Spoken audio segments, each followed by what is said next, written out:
2시간 전에 마감한 트레이더가 생생하게 전하는 글로벌 마켓 리뷰 델타원입니다.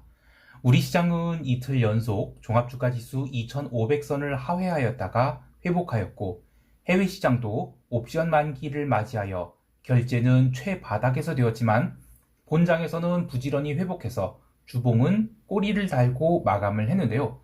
엊그제 커뮤니티 게시판에서 올린 것처럼 나스닥 지수는 14,600포인트라는 아주 중요한 자리를 종가상으로는 지켜냈죠. 그럼 이제는 매도가 아니라 매수일까요?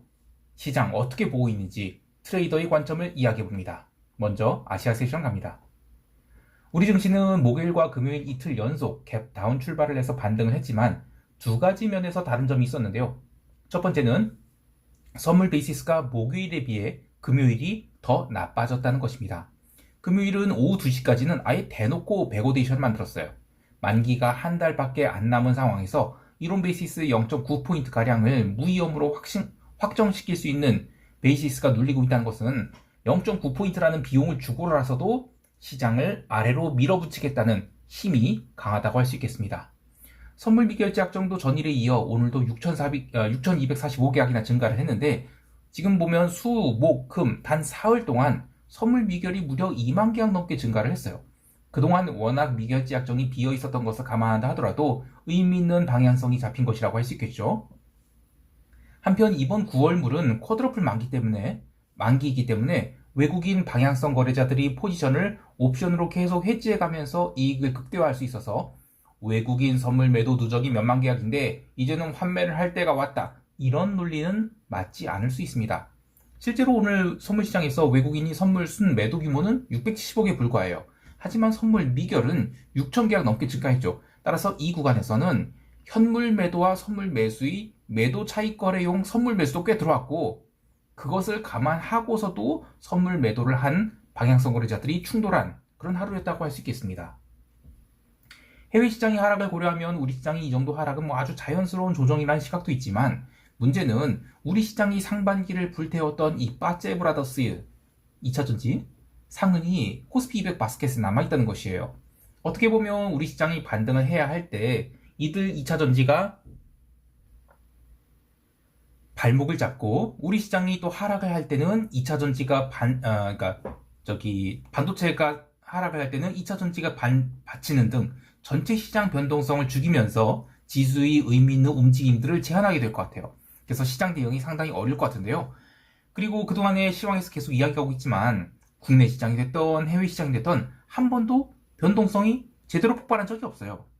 이게 제로 데이트 옵션이 장기 해지 수요를 상당히 흡수해서 그런 것일 수도 있겠지만, 반대로 생각하면 언젠가는 그런 모멘텀에 도달하게 되면 이 변동성이 살벌하게 터질 수 있겠다, 이런 생각이 들어요. 또 하나 생각해 될 것은 지난 8월 11일 금요일 오전에 시장을 잠깐 빠르게 당긴 적이 있었죠. 근데 그때 이후로 외가격 풋옵션 미결이 크게 증가를 했어요. 이때 외국인들이 알 수 없는 이유로 풋옵션을 대량 매수를 했었죠.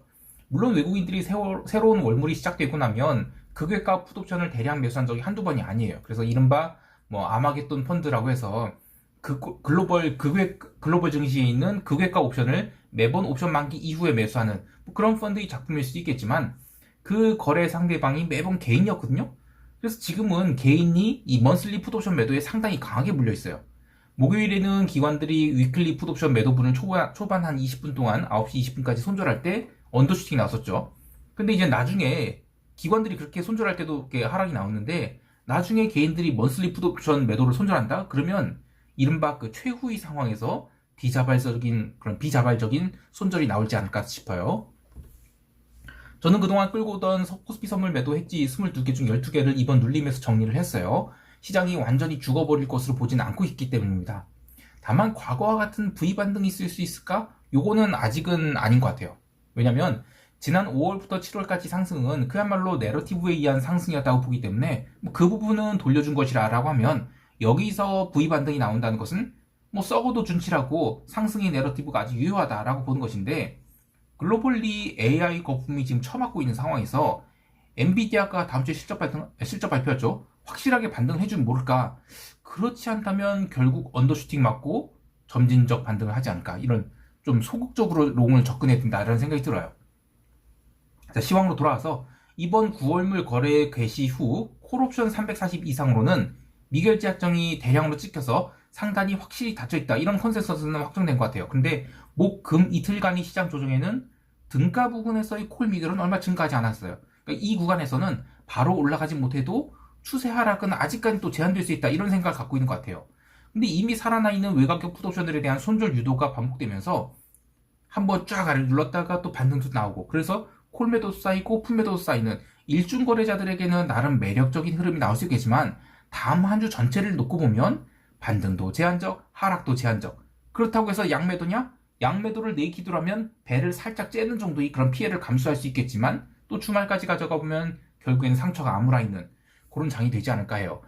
이 양매도가 사실 굉장히 어려운 겁니다. 이 숏감마 포지션이라고 하죠. 이거 선수의 영역이에요.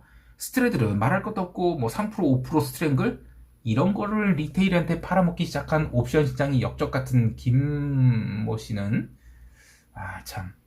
이런 얘기하면 안 되고, 자, 자꾸 시황이 산으로 가면 안 되니까 이 정도로 할게요. 바로 유럽 세션 넘어갑니다.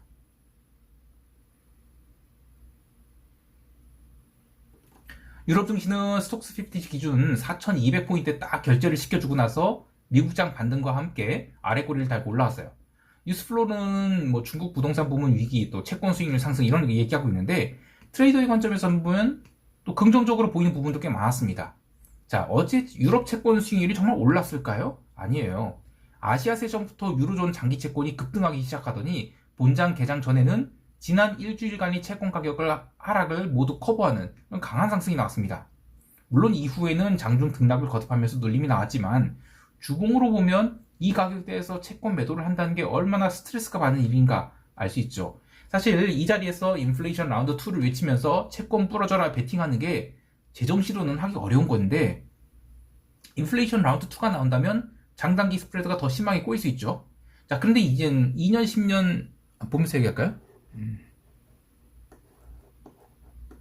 2년, 10년 채권 스프레드는 어제 눌렸지만 지금 8월 이후로 계속 올라오고 있어요. 그래서 이젠 그 금요일에 있었던 유로존 채권 가격 강세는 그냥 단순히 저가 매수였던 것 같고, 아직은 장기 채권이 상승 추세로 전환됐다라고 볼 수는 없을 것 같아요. 증시는 옵션 만기로 변동성 고점을 찍고 내려오면서 적절한 수준까지 아래꼬리를 달았다라고 하면, 통화시장은 별다른 방향성 생각보다 없었어요. 그리고 상품시장 좀 애매한 게, 소맥이나 옥수수가 지금 사흘 연속 반등 중이고, 또 기름도 장중 등락을 거듭하긴 했지만 텍사스 기름이 $80 위로 마감했거든요. 구리 또한 톤당 $8,200 위로 올라와서 마감했어요. 자, 여기서 투자 전략을 이야기해보면, 이것은 보면서 얘기할게요. 요거예요. 이것은 유로스탁스 50 하얀색, 그리고 독일 닥스 30, 그 다음 요거는 FTSE 100 영국 지수인데, 이 노란색 영국 지수가 올해 세 번째 연속으로 그 YTD 수익률 마이너스로 돌아섰습니다. 자, 그런데 이게 어떤 의미일까? 영국 경제가 폭망에 관련 것일까요? 뭐 이번 유럽 옵션 만기에도 저는 그 시장이 좀 더 눌릴 수 있겠다라는 생각이 드는데, 유럽이 유럽보다 영국이 지금 더 강한 인플레이션이 시달리고 있다고 하죠. 그래서 뭐 금리를 뭐 6.5%까지 올린다 이런 얘기도 나는데, 이 유럽 증시도 결국에는 여기서 뭐 다음 주부터 다시 반등보다는 올해 3월까지 조정이 나와야 되지 않을까. 유로스탁스 50가요. 하얀색 선인데 이 자리까지는 조정이 나와야 그 다음부터는 다시 롱을 볼 수 있지 않을까 싶어요. 그래서 저는 지금 어중간하게 반등하기보다는 차라리 올해 3월 수준까지 눌림이 난다. 그러면 그 다음부터 올라가는 것은 굉장히 강하게 올라갈 수 있다라고 봐요. 그리고 시기적으로도 8월은 추가로 눌림이 나올 가능성이 큰데 9월 중순까지도 눌림이 나온다. 그럼 거기서부터는 또 반등이 나와서 그 10월, 11월 이렇게 마지막 연말 랠리가 나오지 않을까 싶은데요. 지금 휴가 시즌 이제 거의 다 끝나갔죠. 그래서 시장 참여자들 입장에서는 자기 포트폴리오가 좀 망가져 있다라고 생각이 될 것 같아요. 그러면 추가적인 손절이 나오겠죠. 그럼 그만큼 포지션이 가벼워집니다. 그래서 저는 9월 옵션 만기 전후로 마지막 눌림이 나온다. 그러면 그때는 연말까지 상당한 강세장을 기대해 볼 수 있겠다라고 생각해요. 자, 이제 미국 세션 넘어갈게요.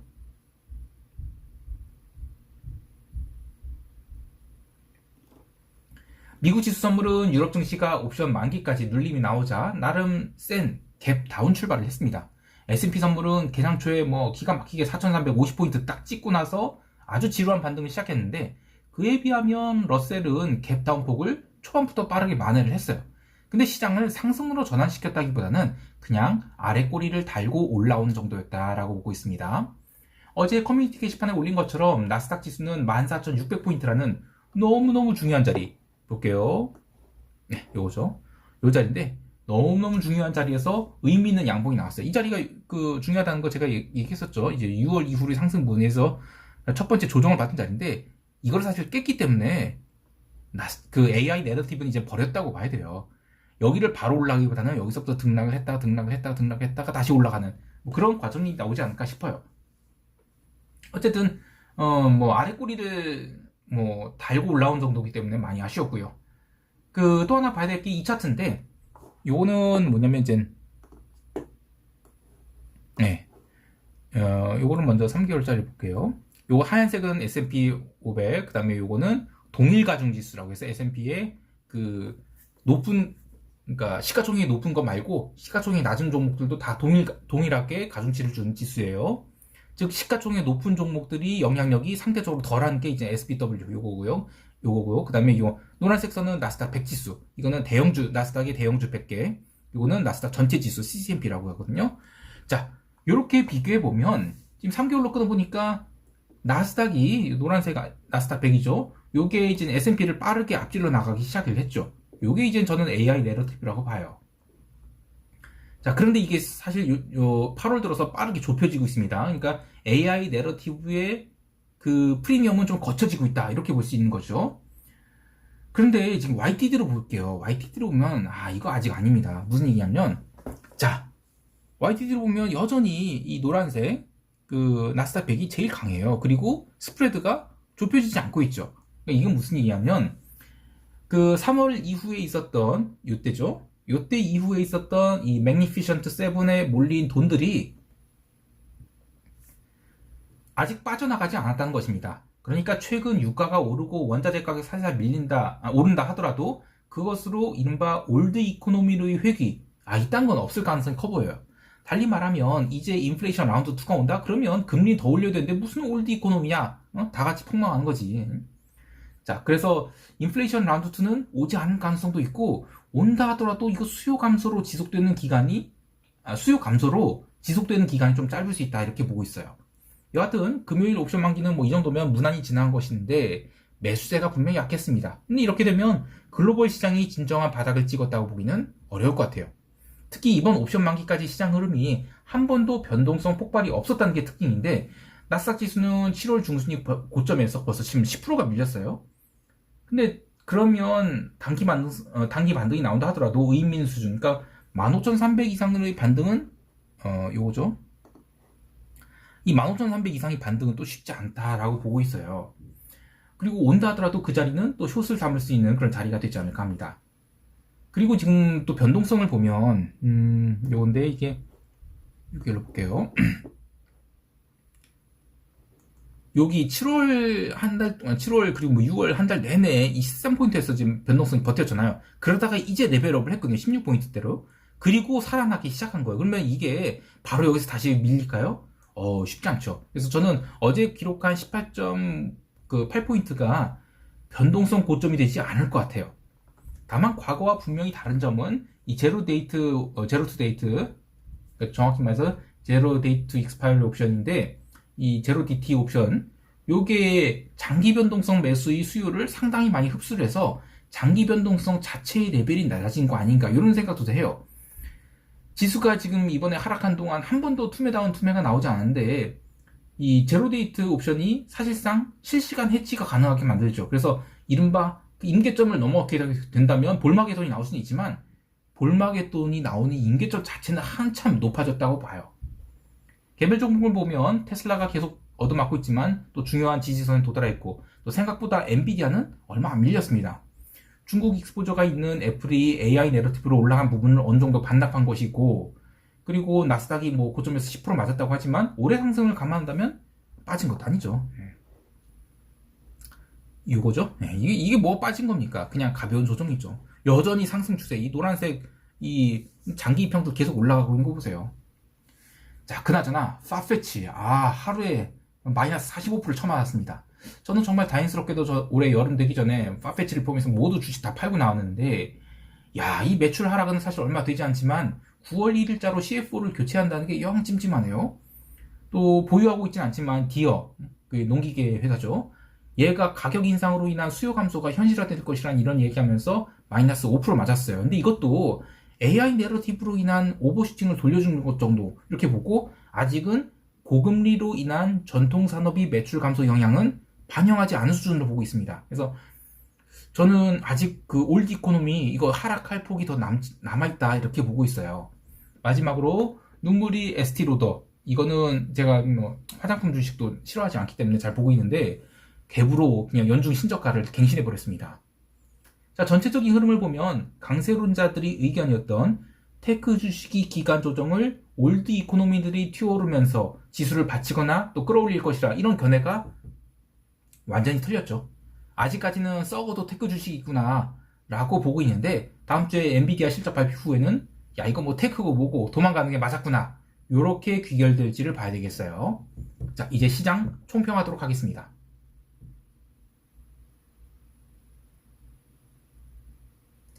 우리 증시는 야간 선물 시장에서 반등이 약했지만 변동성은 제법 빠졌는데요. 글로벌 변동성이 모두 윗꼬리 음봉을 달았기 때문에 하루 이틀 정도는 더 변동성 하락이 나올 수 있겠어요. 하지만 이 기간 동안을 콜매도로 쌓는 기회로 삼는 것이 좋다라고 보는데 340 이상으로는 살벌한 콜매도가 쌓이는 반면 330 구간에서는 콜매도가 얼마 쌓이지 않아요. 그래서 지수가 반등하는 동안 콜매도가 얼마 쌓인지 좀 봐야 되겠습니다. 그러니까 지금 지수가 상승하는 것은 점진적이고 제한적인 반면 하락은 얼마든지 더 나올 수 있다. 근데 그게 빠르게 나올지 천천히 나올지 모르겠어요. 어쨌든 종합주가 지수 320선까지는 넉넉하게 열려 있다고 보고 저는 323 구간 아래로 내려가게 되면 또 선물 매도 엣지를 분할해서 청산하도록 하겠습니다. 해외 시장에 대해서는 나스닥 매도부는 모두 청산해서 포지션이 없어요. 하지만 골드 매수를 함께 물려 있는데 채권 시장은 조심스러운 바닥을 형성하려 하지만 골드는 전혀 그러지 못하고 있죠. 반면 나머지 원자재들은 나름 올라오거나 잘 버티고 있어서 고민이 됩니다. 시장 참여자들은 달러가 꺾이기 전에 과연 골드가 올라올 수 있을까를 이야기하고 있는데 골드는 옵션 만기가 지금 2주 남았거든요. 그래서 그 다음 주에 엔비디아 실적 발표 외에도 잭슨홀 미팅도 있어서 전반적인 변동성 수준이 올라갈 것 같아요. 그래서 그때 적극적인 트레이딩을 하도록 하겠습니다. 즐거운 주말 되시기 바라고요. 그리고 제가 영상을 자주 못 올리는데 멤버십 게시판에 대해서는 계속 올리고 있거든요. 그래서 가급적이면 멤버십 한번 가입을 하시는 걸 권해드려요. 자, 여기까지 할게요. 이상 델타원이었습니다. 감사합니다.